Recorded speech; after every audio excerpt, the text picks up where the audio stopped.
CELPIP writing task 2. So CELPIP writing task 2 is a survey. The first step is to read the prompt. So what's the situation? Who are you addressing in the survey? It's usually like a government body or maybe someone in a leadership role who's asking you which of two options you prefer. So what are the two options and which one do you prefer? So here's a sample prompt. Writing task 2, responding to survey questions. Time remaining, you're going to have 26 minutes for this. I know it says 25, but it's 26. So read the following information. City Development Survey. You live in a small town of 10,000 people. A large green area in the center of the town is undeveloped. The city has sent out an opinion survey to see what residents would like to have built in that area. So choose the option that you prefer. Why do you prefer your choice? Explain the reasons for your choice. Write about 150 to 200 words. So this is not just about the quality and the fluency of your English. It's about expressing an opinion in English and how well you can support that opinion. So we have two options here. Option A is a shopping complex, and you can just read some more information about that. And then option B is a recreational park.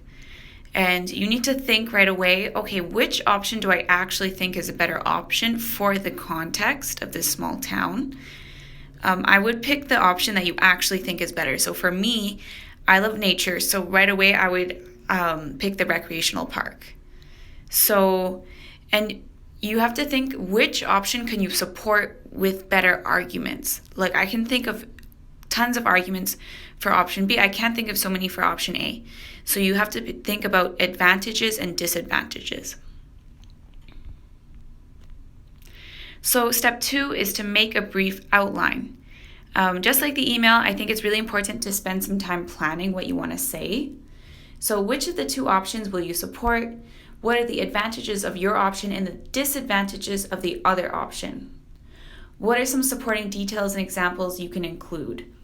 So this is a good time to take some notes, maybe write a brief outline of your arguments and your topic sentence and some examples. You have the liberty to make up details. So you can say, oh, we have a very young population who would really love the petting zoo, for example. You can make up those details.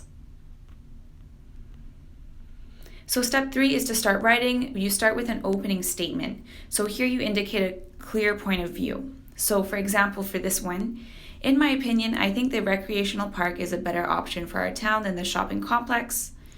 So that's the first sentence of this survey. It should be about 2 to 3 body paragraphs, and this is how you're going to start.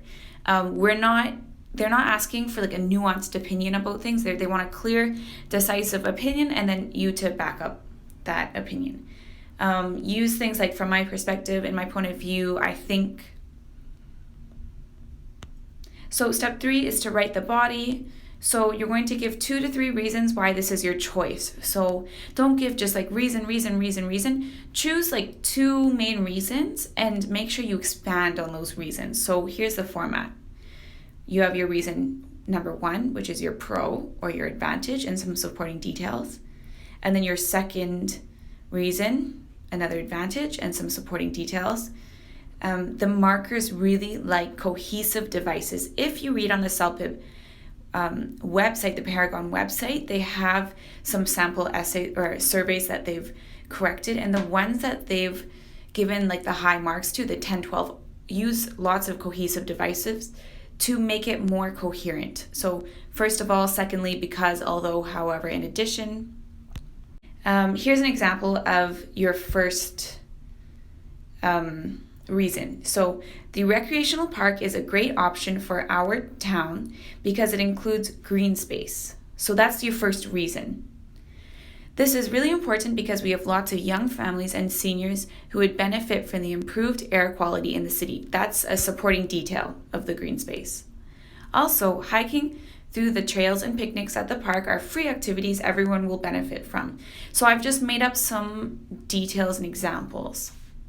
And the first sentence here is the pro, and then the following sentences are backing that up. Step 4, to contrast, show your objection to the other option, option B, or in this case, it's option A. So reason number 3 is going to be your con, or the disadvantage, and then some supporting details. So, for example, the shopping complex would be a very unnecessary addition to our town. So that's the con. And then the first supporting detail is we already have restaurants, retail stores, and a movie theater, which are family owned. Building a complex is redundant and could possibly put family businesses such as Papa's Pizzas out of business. So I made up that detail.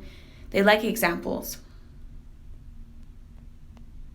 Step 5, so you've made your argument, you've given your examples and supporting details, and now you can't just say that and sign off, right? You're going to give a conclusion. So here's an example. To sum things up, I hope you will take my view into consideration as it has a lot to offer our town, and then maybe thank them. Thank you for including our opinions in your decision-making process.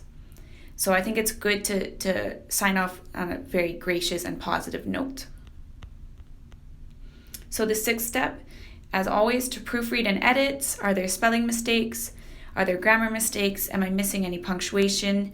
Did I address the prompts fully? Do I have 2 to 3 paragraphs? Is it easy to read? Is my point clear? How many words is it? Remember, don't go under, don't go over. Do I need to lengthen it or shorten it?